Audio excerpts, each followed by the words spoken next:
Hi, everyone. It's Ethan with Combat Radio. Today, we're going to bring back one of our favorites, director Jonathan Lynn. Clue, My Cousin Vinny, The Whole Nine Yards, other intrepid, magical productions. Should be a fun conversation. He's one of the best. We'll get back to it right after this.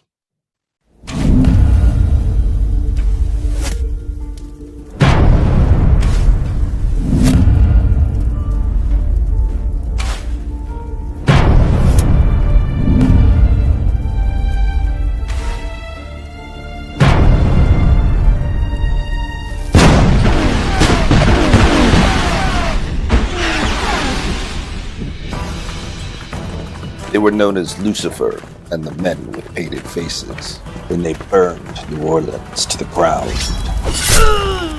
And when they sacked Panama, I knew that my road to redemption would be paved with tombstones. And by the time they brought the apocalypse to West Africa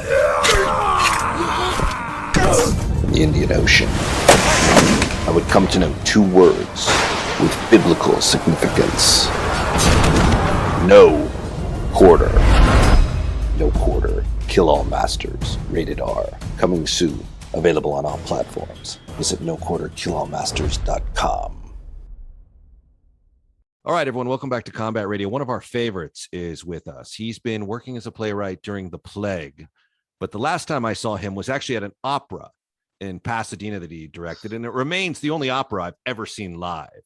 Oh, really? It is. Oh, you have pity.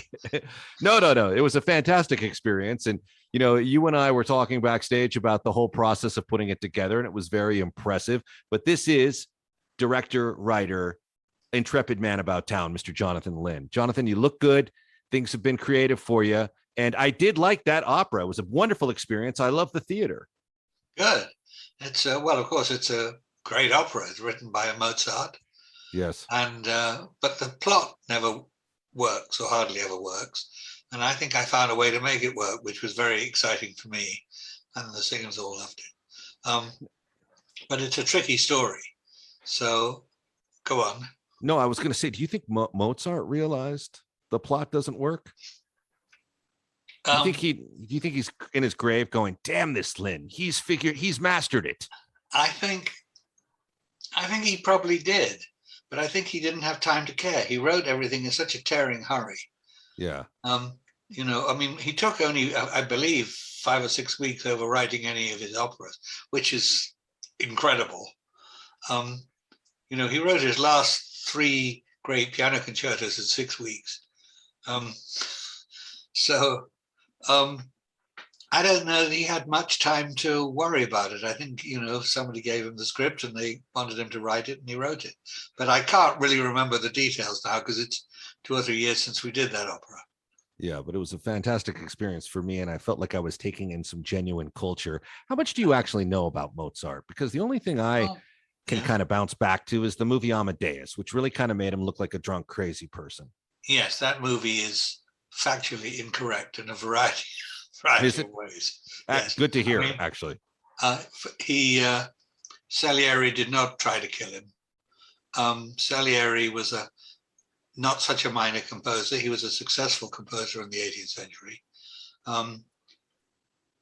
Mozart did not die in a pauper's grave, was not buried in a pauper's grave. There's a tremendous amount of inaccuracies in that, but it's a terrific movie. Yeah. But you can't rely on it historically. No, I wasn't actually. I don't mean you. I mean, one cannot rely on it historically. I mean, I love the film, actually. Me too. I almost love watching it as sort of like an actor's clinic, in a way. But I have to wonder, and I look at it and go, God, was this guy this much of a handful? Well, he was probably. Yeah, he probably was a bit. I mean, he was an infant prodigy. He was playing concerts when he was 5 or 6, traveling all around Europe. Yeah. And he was making revolutionary changes in music. And I mean, sounds all very traditional today, but of course it wasn't at the time. But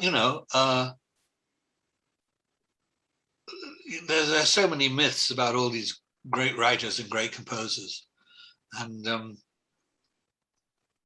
I think the play Amadeus is really good, and the script, the film, but it's not quite true.